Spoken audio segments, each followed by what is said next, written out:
Good afternoon, Marketing Club of New York. This is Chet Dalzell. I'm on the board of the Marketing Club of New York, and we have a very engaging hour ahead. We are going to be talking some hot topics in data-driven marketing. And not that there's a rivalry between New York and Boston, but we have some pretty interesting panelists today from the New England Direct Marketing Association, and we'll introduce them momentarily. But I wanted to just say that we are the State Department here at the Marketing Club of New York, and we definitely feel a brethren, a sisterhood with our colleagues in New England and the Boston area. So don't let that rivalry get you too much. It is opening day at Yankee Stadium, however. So I'm sure the Red Sox are playing too somewhere. It is opening day in the Red Sox as well. Right. So if you could go to the next slide, we'll get a little bit of a little housekeeping. I want to open by thanking the good people who sponsor the Marketing Club of New York. You can see our friends are listed here at Weiland, Alliant, Adstra, Claritas, Epsilon, Starista, Japs Olson, Complete Mailing List, Summer Friday, Value Graphics, and McVigor Higginbotham. Always get that mixed up. Thank you very much. And also, before we jump in with our panel discussion, I wanted to just call out some upcoming events. We're doing a midweek recharge, but it's going to be an in-person event at Arno Restaurant on Thursday, April 27th. We'll have a little bit of a opening cocktail and lunch. Believe it or not, we can have the whole face-to-face communication again. So good to be back post-COVID, and we really want to see you guys there at because we're going to be talking about marketing metrics and marketing analytics. And I know a lot of us are getting our bench strength up there on marketing analytics, and so this is going to be a great discussion with one of the leading authors in this area. Then we're going to have our next networking happy hour, marketing meetup for both members and guests. And that's going to be Thursday, May 11th down in Tribeca at Boss Tweeds. And yes, the first day of summer, we will be floating on the Hudson River with a North River Lobster networking cruise. And it's back by popular demand. So repeating from last year, we had a lot of fun, and I look forward to seeing everybody. That will be the first day of summer, and it will be sunny and glorious. I've already talked to the weather service about that. So everything will be fantastic for that event. So please go to our Marketing Club New York.org website and look for these events and get registered. So each of you will be muted during the webinar. We have a Q&A box where you can provide your questions, and we'll be screening those and making sure Ken is able to ask that of the panel. And if you have any tech difficulties, use the chat box, and our good folks will be monitoring that to support you anyway. Then we'll have the questions addressed at the end of the session. So with that, let me introduce to you my colleague on the board at Marketing Club of New York, and that's Ken Kraetzer. You guys know Ken. He's always got an interview in his back pocket ready to roll, and he's vice president with CBSI. And let me turn things over to you, Ken, and thank you. Hey, Chet, thank you. You're a great vice president of the weather, and we're looking forward to that boat cruise up the Hudson. It was a lot of fun last year. And really welcome to everybody. We're going to try to do a number of these recharge webinars, a chance to meet more leaders in the field of marketing, direct marketing, digital marketing, all the disciplines that that we encompass in the Marketing Club of New York. And today, I'm really pleased to be able to introduce two leaders from New England in the field of marketing. I had a chance to attend a couple of the New England Direct Marketing Association events over the years during my career, and a couple of recent ones just before COVID. And so I'm really glad to be able to introduce Mariah Hunt, who's the owner of Hunt Direct and the president of New England Direct Marketing Association, and also Kerry Hannify, who is a special guest joining us today, Director of Account Services at Data Mail Incorporated, and also a board member of the New England Direct Marketing Association.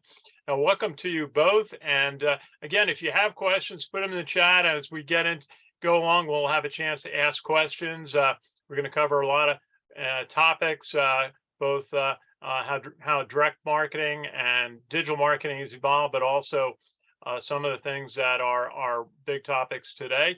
And why don't we just start with Mariah? Good to see you. And really enjoyed some of the events I've attended of your association. Why don't you start by just telling us a little bit about your organization that you lead, the New England Direct Marketing Association. Sure.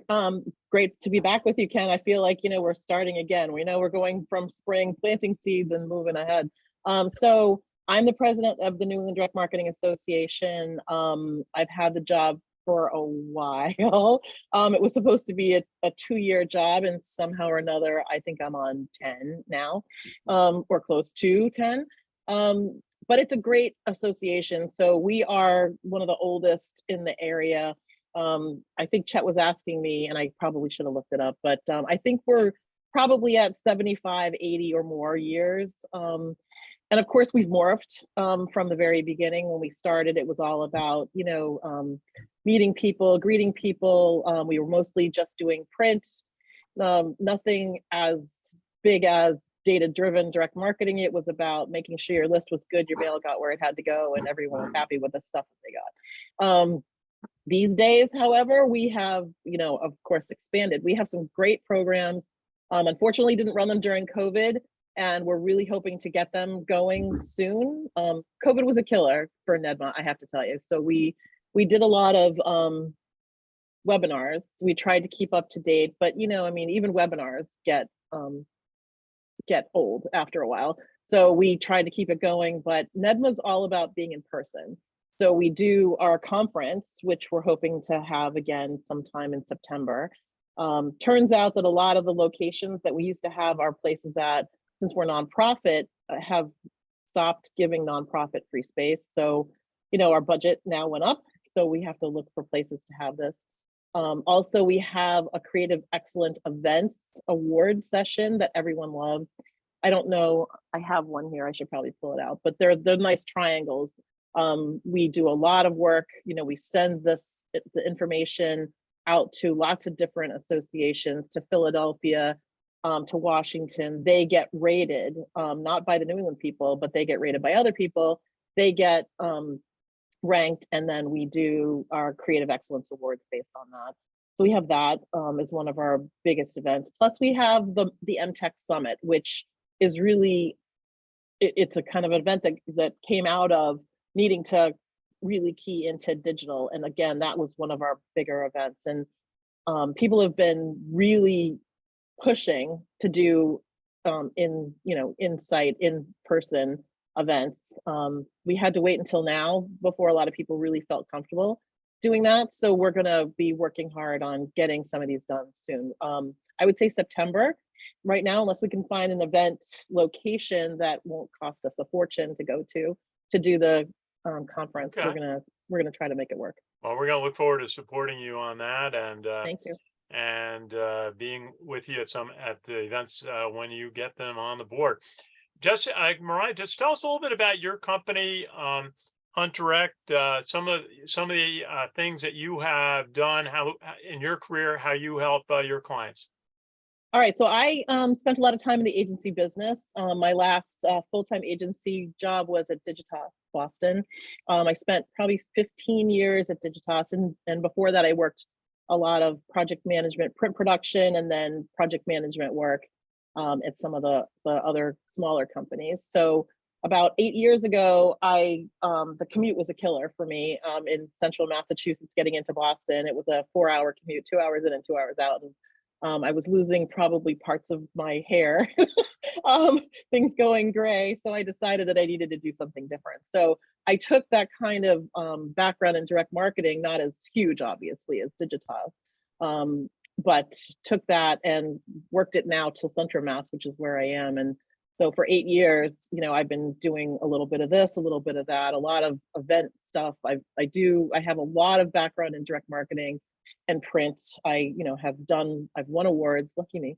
I've won awards back and forth for different pieces with the post office. I was an EDDM site, a test location site before EDDM came up on the postal section. So that's what I do. I have no employees. All the people that I work with are consultants that are linked into my pages, close to like 3,500 of them.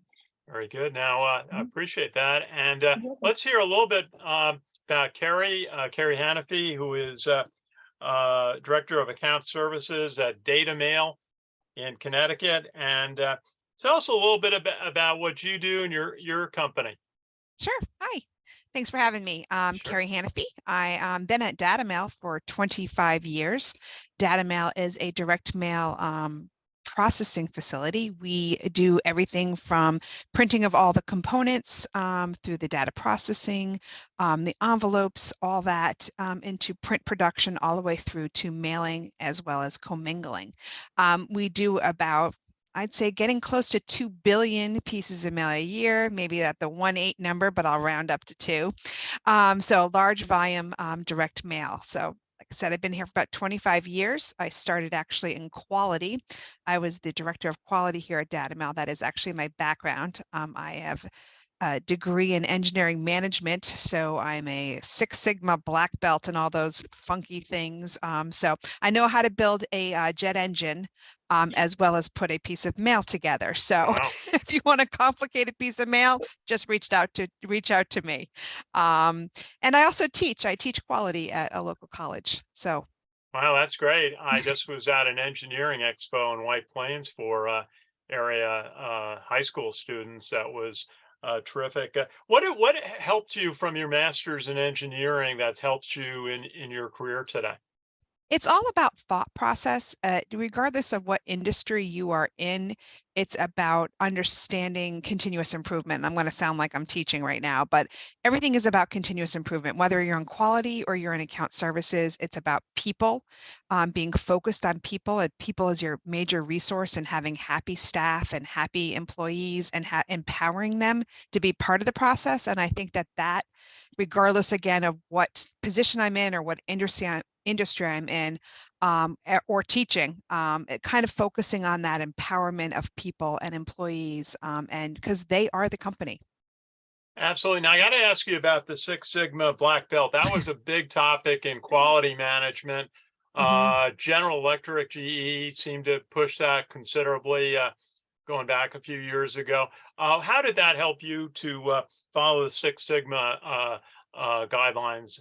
Yeah, it's Six Sigma guidelines. Again, it's all about continuous improvement, being able to look at a problem or recognize a problem using Pareto charting, things like that, and then getting a team together to solve the problem, finding the root cause, finding the source of the variation, and having a project of people putting together to kind of look at those statistics as well as put a project plan in place of future improvement.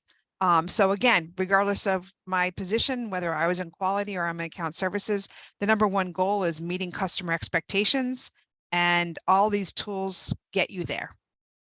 Very good, very good. So important. Now, it's hard to imagine the COVID pause started over 3 years ago now, and we're all still dealing with it. All our companies operate a little bit differently. And it's for many cases, things are somewhat back to normal. But let me ask you both, a lot of companies, I know in my field of banking, we had to go into fast digital transformation to be able to continue to serve customers during the pandemic when we couldn't a customer couldn't go into a bank branch, for example. But then e-commerce really picked up during pandemic as people worked at home and shopped at home. Maybe Mariah, tell us a little bit about what you saw that companies learned during the pandemic and some of your members that they're continuing to utilize today and going forward. Well, so I have to say, so COVID was a killer for a lot of companies. Like, so for me in particular, 75% of my revenue came from event swag that I did. So that stopped, that immediately stopped. So the companies that had that kind of issue had to kind of retarget themselves. Like, thank God I didn't have any employees, but I had to all of a sudden become better at something that I did otherwise, because that wouldn't have kept my business going. I think companies learned how to move and shake faster than they normally would have, because you didn't really have a lot of time. I remember the day I was leaving my office, my own office, the day before, what was it, St. Patrick's Day, when they were going to close everything, and like you have to be out of your building, and thinking, oh, I'll be back here in 2.5 weeks. Like, oh, was I wrong? We all thought that. We all thought it would be 2 months, maybe. I was at 2.5 weeks, and it was tough, Ken. So I had to really go back to my marketing operations background, kept my office, but said now, had to go and do marketing audits. So I think companies like mine, especially the smaller companies, the restaurants in general, they had to close, right? So they had to find a way to reopen in a way that met the qualifications that the government was asking them to meet. And that's not an easy thing to do. Absolutely. Kerry Hannify, tell us a little bit about what you learned, how you had to pivot. That was a word we all started using, and continue to help your clients operate during the pandemic, and what's been learned. Yeah, it was obviously a lot for all of us. I wrote a pandemic plan probably 20 years ago. I don't think I knew what pandemic really was when I wrote that plan, but I pulled that out and thought, geez, wow, I'm using this. But it was, we were definitely affected by the pandemic, mostly the labor force. We did have reduced volumes and things like that, but we didn't skip a beat, honestly. I was here every day. Being production, you have to be here to produce the mail, right? So you have to, adjust maybe staffing. You're dealing with people who didn't feel safe about leaving their house. But that also happened at the same time when volumes were going down. So you had kind of, one was helping the other. There were times though that we were needing to mail more than we had the staff for. So we found creative ways. We really pulled together. I'm not too proud to say that I helped a commingle machine get mail through the system, because I went out there, thought, I'll close the rings on my watch, running around in circles, sending the mail along the way. But, our clients, some of our clients were very sensitive to the change. You're obviously not going to send credit card solicitations to somebody who may have just lost a job. So that kind of thing was affected. But then again, there is like large club type mailings, the big stores that have, you have membership clubs for, the groceries and the big volumes, things like that. They were mailing a lot during that time because everybody was going there to get supplies, and they still needed to eat. So we just learned to be a little more flexible, I'd say, and try to adapt to it was really the labor market was probably the biggest thing. Still Sure. Today it is, but yeah. Sure. Now, I want to ask you both about direct mail coming out of the pandemic. We had our guest Bruce Beagle talk about direct mail having kind of a resurgence as a channel. People are noticing when we work at home, mail call, is still a big moment. Checking out what came in today. And Mariah, why don't you talk a little bit about that, about how the direct mail is continuing to benefit, and also a little bit about how the Postal Service has been operating. There's been a bit of controversy about the moves made by the Postmaster General. Kerry's probably better at the Postmaster General information, but I can tell you that I really pushed EDDM, every door direct mail. Now, so here's the thought process, right? So back in the 80s or so, when I started in advertising, like all of the people the high VPs, like you didn't know their home address. Like they made it on purpose that you didn't know their home address. And so when they go home, that's their sanctuary and nobody bothers them. So when COVID came, all of a sudden everybody realizes that they didn't have those home addresses for any of these people that they thought were important. Now, I pushed it on restaurants for EDDM, like you don't need to have their exact address, you just need to know their carrier route, right? And it was inexpensive.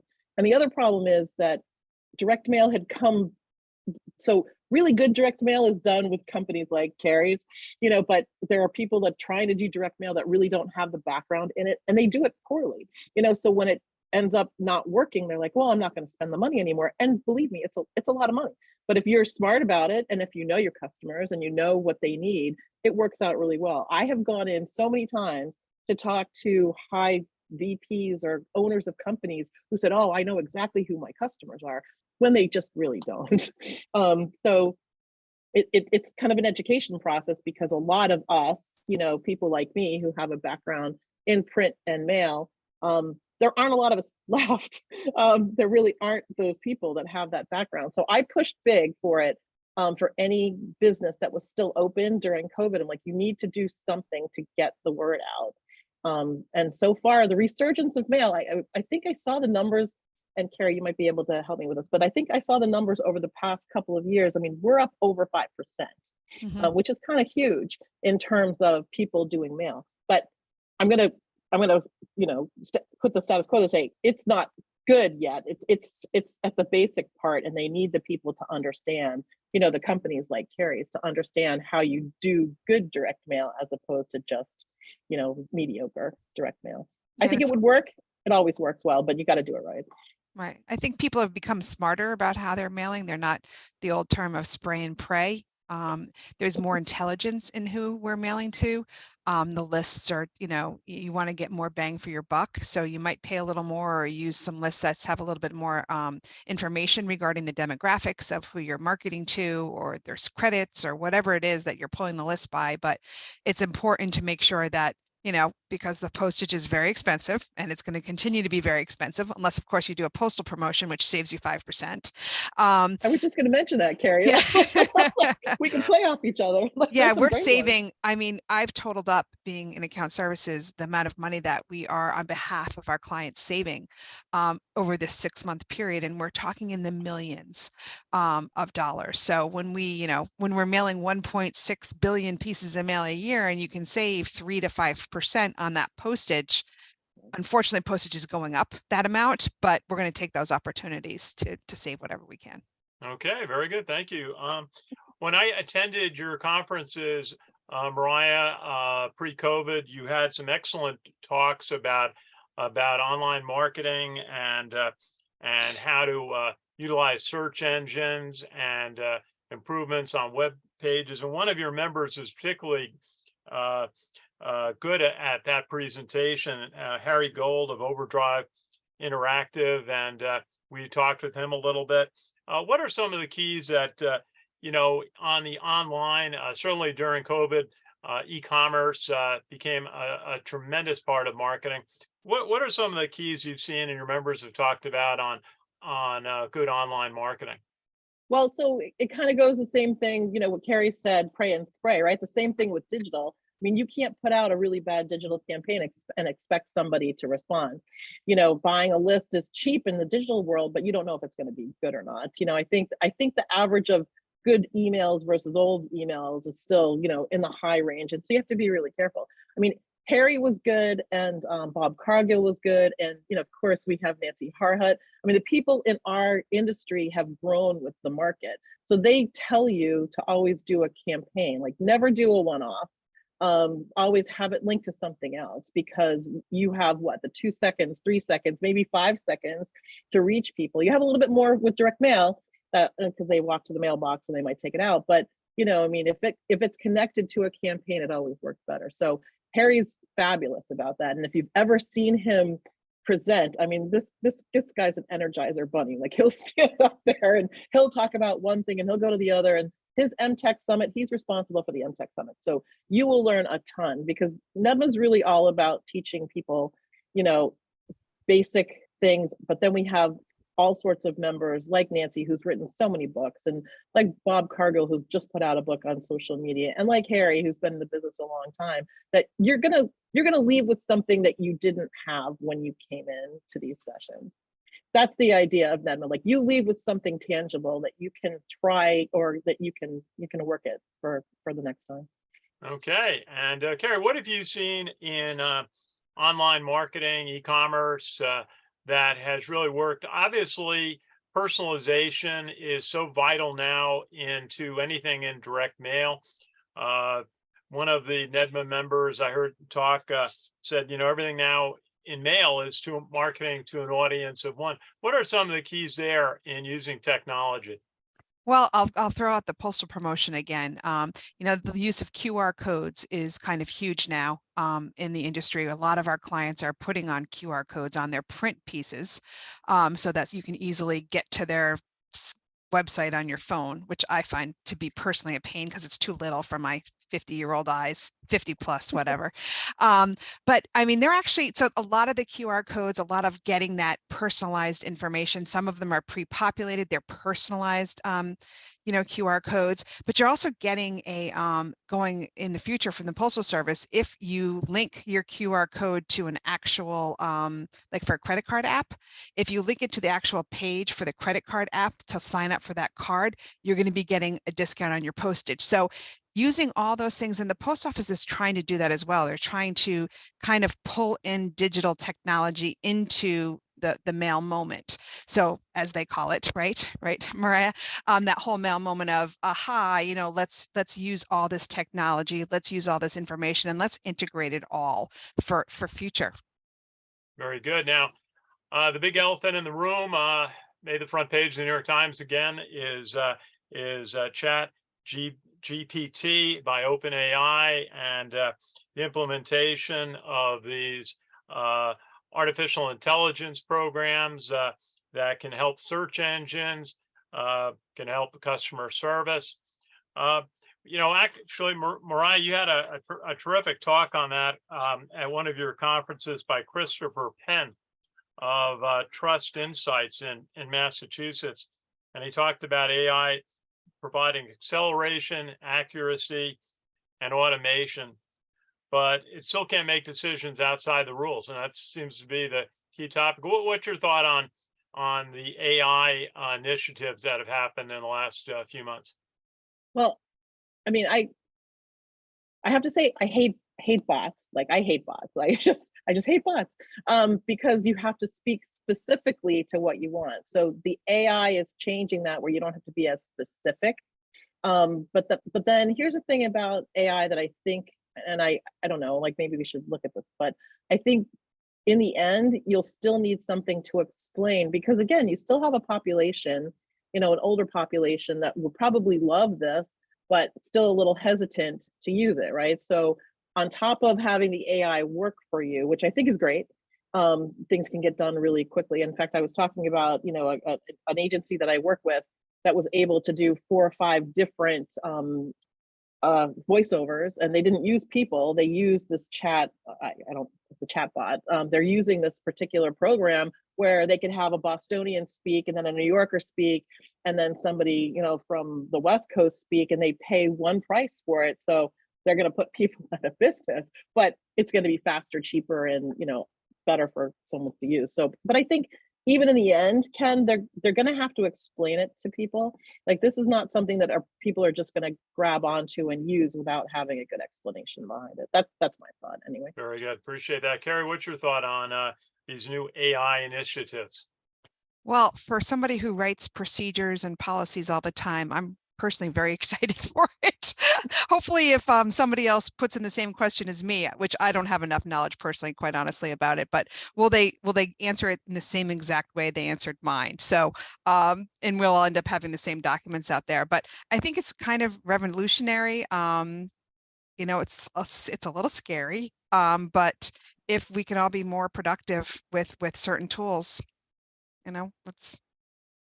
I'm game. Very good. Very good. Now, the other question I guess we got to cover is TikTok. The CEO was up before Congress on the last week defending the program. When I got my new cell phone, a couple of weeks ago. The first offer I got was from TikTok to install it on my phone, which I didn't do actually.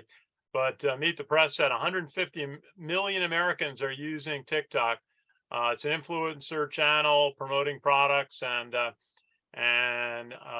really utilizing a lot of people's time.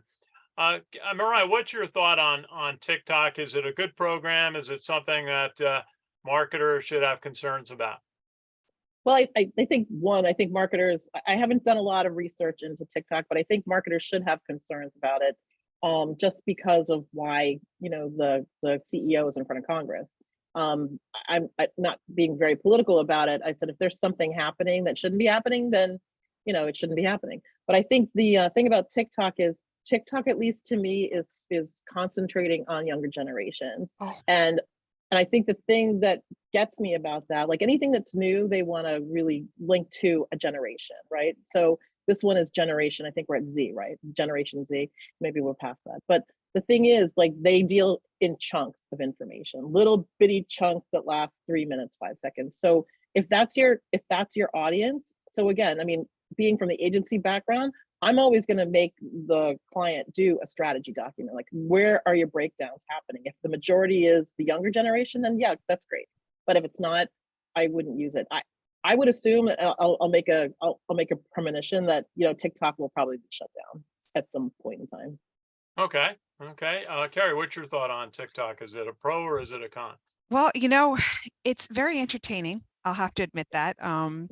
But, you talk about the generation. I have a 12-year-old daughter. And let me tell you, it's a little scary, what she learns as far as her buying preferences and her buying habits based on what's on TikTok. So just like Mariah said, if somebody's doing something wrong, I don't want you to do something wrong and we're going to make it go away. But I think right now, I think TikTok for marketers, I think is making some of these companies very, very wealthy, because they are selling to this demographic and it works, and they're listening. Actually, absolutely. Now, Chet Dalzell just sent me a comment that TikTok is a distraction. We instead need a federal privacy law that protects consumers and enables advertising innovation and preempts state law patchwork, which Chet believes will violate and interstate commerce. And yeah, patchworks of state laws are a real challenge. And I saw an interview with, I think it was the governor of Oklahoma, where they actually passed legislation that would require parental approval for TikTok and possibly other social media apps, and also time of day, turning it off at 10:30 at night, not allowing it on till I think it was 6:30 in the morning. And I think Chuck Todd said he wished the window could be even narrower, being a parent himself. Want to ask you both a question that we work with. We have a big initiative to work with colleges and universities in the New York area. We have a professor from Rutgers who's on our board now, and we're out at a lot of colleges in both Manhattan, FIT, Pace. We've had professors from Iona and others in the area. Tell us a little bit about how you work with colleges in the area. You've got some great professors. Christina Eng teaches at 3 schools. She's going to be down with us for an event at the end of the month. Tell us a little bit about how you work with colleges, and what are some of the key topics on campus now in business marketing? Mariah? Well, so NEDMA works a lot with colleges like Bentley. We have a big connection with Bentley. We have a connection to a lot of other colleges.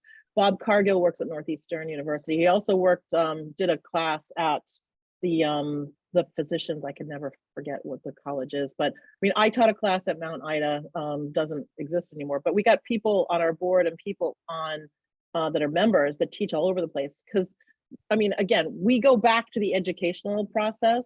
Like, if we can explain things to people, because people go out in the real world and they take a marketing class in some instances, and whatever they learn is not applicable to the real world.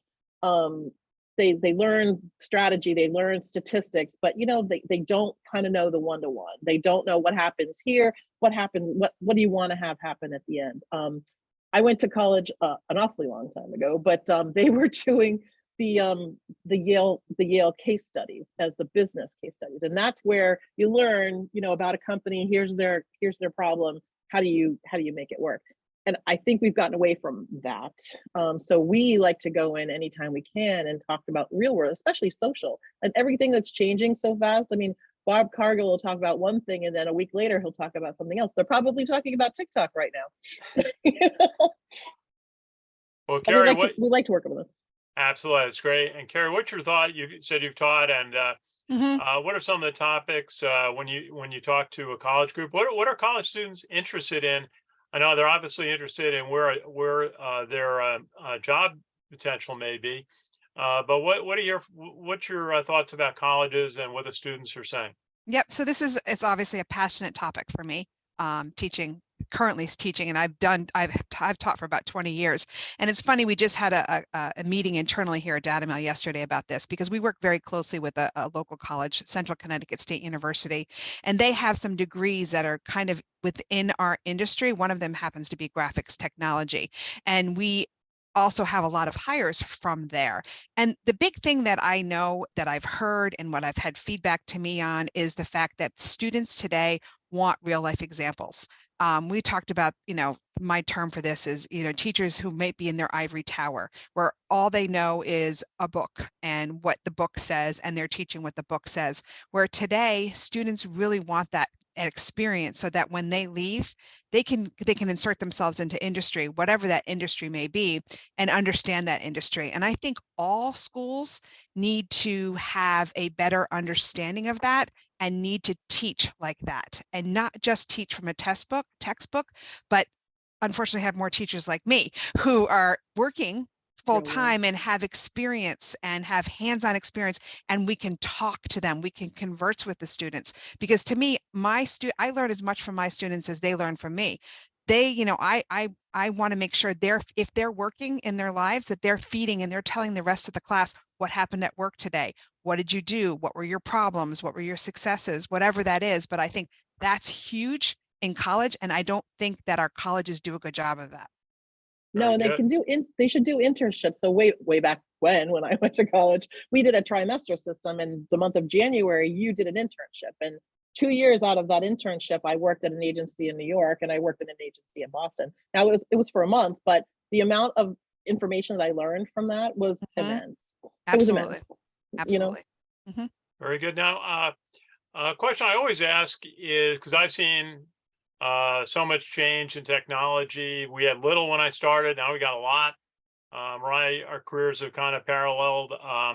The biggest, obviously, email was such a big change, and email marketing. And then later I look at, mobile. What a difference when we now can communicate to customers right on their mobile phones, which they have on their, in their pocket or in the hand the majority of the day. What have been some of the big changes, Mariah, that you've seen that have made a difference in marketing in your career? Ooh, that's a tough one, Ken. So mobile's huge, right? So I can tell you that I was working with a company. So even mobile leading into AI. So I thought video and print was huge. It's like all of a sudden you open something up and you see something moving. But I was working with a liquor distributor, and what happens is when you walk by, as long as you have an app on your phone, when you walk by, if your app is on the phone, you get a message like immediately after you walk past that shelf talker thing that says, "Oh, don't forget to pick up some wine." And, I mean, I find some of it intrusive, but like your refrigerator can talk to you now, like tell you what you need to buy when you go shopping. And then as a project manager, it makes me crazy that there's so many different ways to communicate, with mobile, with texting, with, Slack, with Teams, with all of this stuff. I'm like, oh my God. But I don't know if it's better or worse, Ken. Like it's almost like you make the lake bigger, but you still need to make sure. And I'm going to go back to this all the time, because if you don't have the right strategy to reach that person, it doesn't matter what you have. Like if you don't reach them, you don't reach them. So I think the technology is great. I loved the variable printing technology when we got away from those pin feed forms. Loved that. But then, we got into digital where you could connect the two, or it's been amazing. It's been unbelievably amazing. Yeah. That's just what our guest, Bruce Beagle of the Winterberry Group, said to us in January, that he tracks the major marketing media and channels, and how many more channels he has to track now. It was about nearly 25 channels that are significant today. So messaging is being dispersed. Kerry, what have been some of the big technology changes you've seen, opportunities in your career? Yeah, probably. I mean, we're very focused here at DataMail as far as my career here. The change is mostly our biggest change is digital print, variable colored images on forms.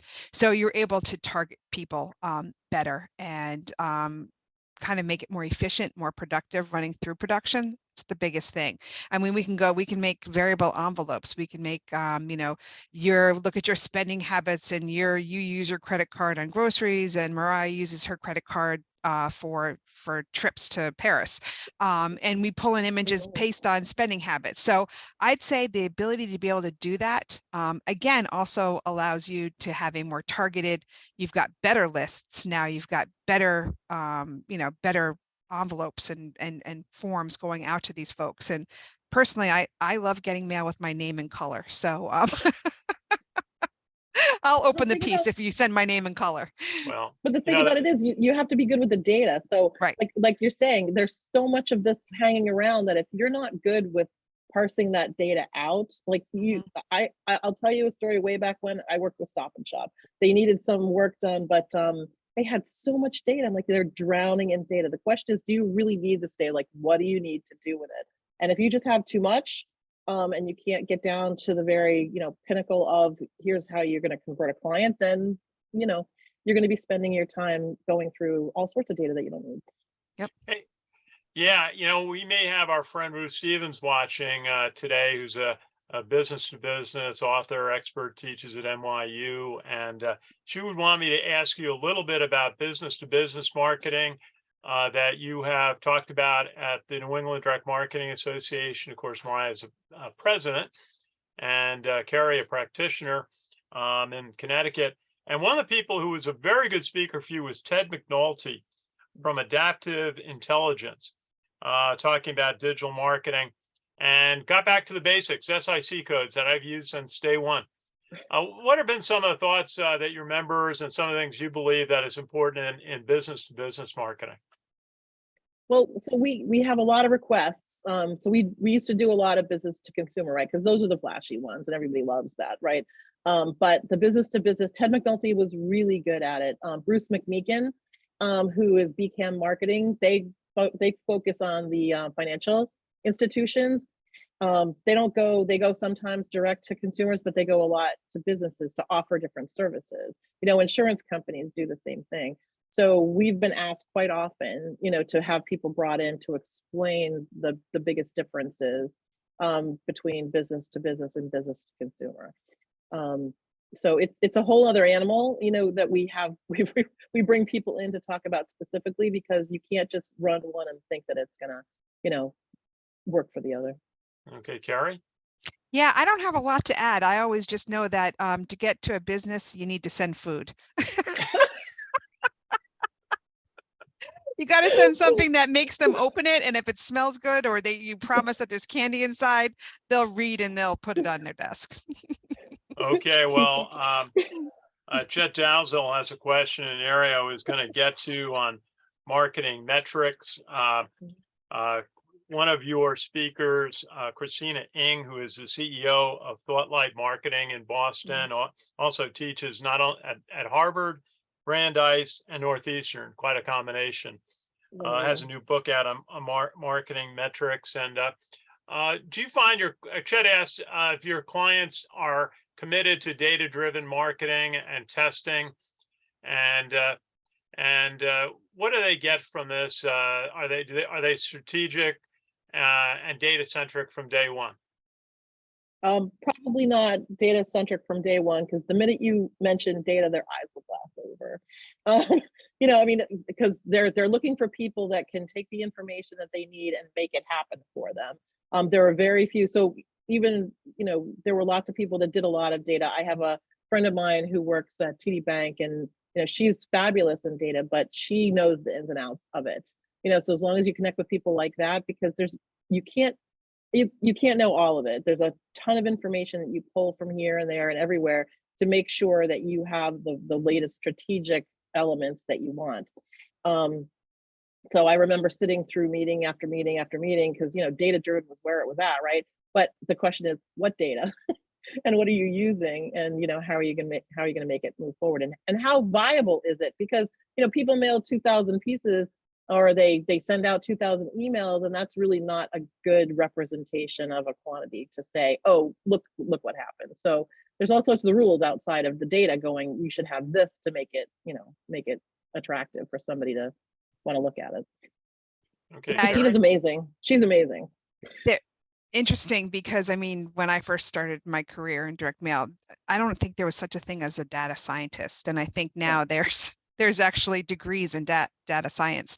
And that in itself is just a mind-blowing field. Our partner company is Intellicent, and they that's what they do. They're working with all those things. And so they end up with clients, or they have clients where they help them lay that all out. What's the data that you have? Let's model and get your best response rate based on the data that we have from you, using Tableau and all these. I mean, it's scientific, more so than a jet engine. So I think that unless somebody comes in with that mindset, you're not gonna. They need to start there. I don't think we're going to help them get there. They're going to have to kind of start on their own, because they have that data in the background, you know, their buying habits, their demographics, their whatever, all the previous mailings you've done for them. There's a lot to it. It's a huge field. Yeah, just noting when I was up at your event that Eileen Cahill from Customer Ergonomics, data scientist, spoke at it and talked about noting the shopping baskets and that customers have, and using data to change brand preference. She gave an excellent talk at your event, Mariah.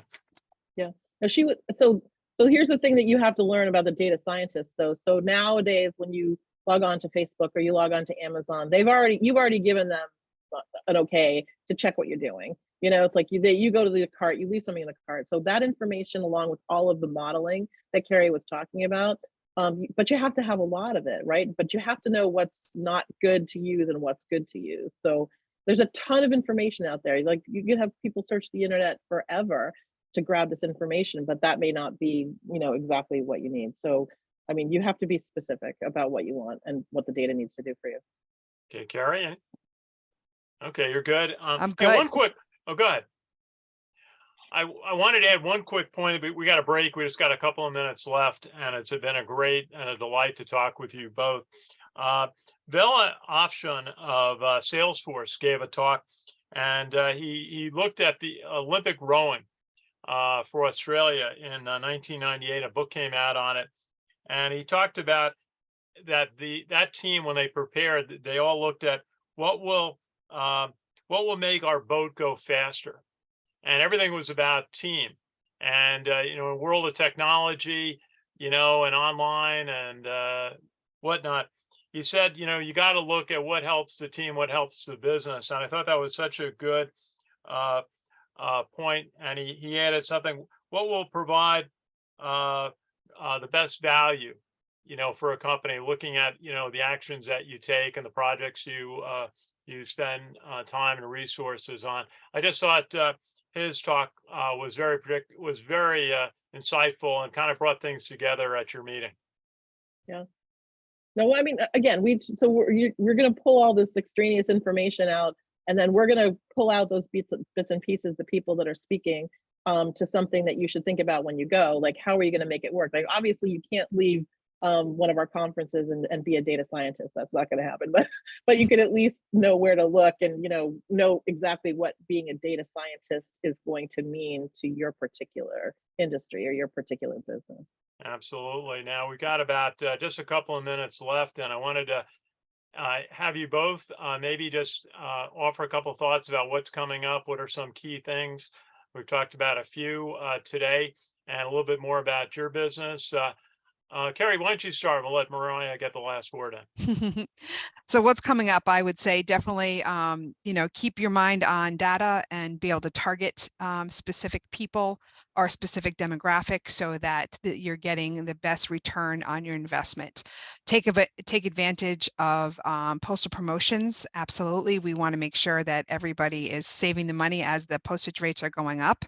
And companies like DataMail are out here to assist you along the way, as well as Intellicent, and invest in people, respect for people, and invest in people.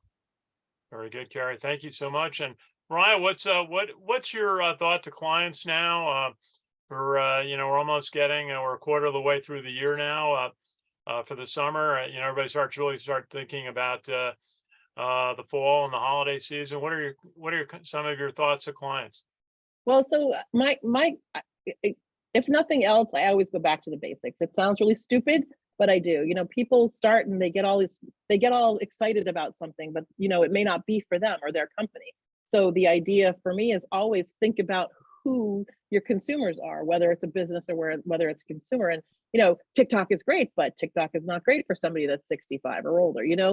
So me, I always push them back, as the project manager in me will always do, to say, what do you want it to do? Like, how are you going to measure it to be successful? And, I stop people sometimes when I ask these questions. They just look at me like I've got 5 heads. I'm like, well, I can't help you unless I know how you're going to measure the success of the program. Like, yeah, we can mail 1 million pieces of mail, but what's it going to say? Like, who's it going to be targeted to? Like, how much money do you want to spend, and what's your ROI going to be? So I spend a lot of time going back and, again, I generate those conversations for people. There are a lot of great things to do. There are a lot of great things to use, like informed delivery. I can't tell you how many people don't know how to use informed delivery. I'm like, it's free. It tells you what's in your mailbox. Like, go sign up for it. Like, what's the matter with you? Like, if you don't want to go get your mail, you can click on something and go right to what you need to do.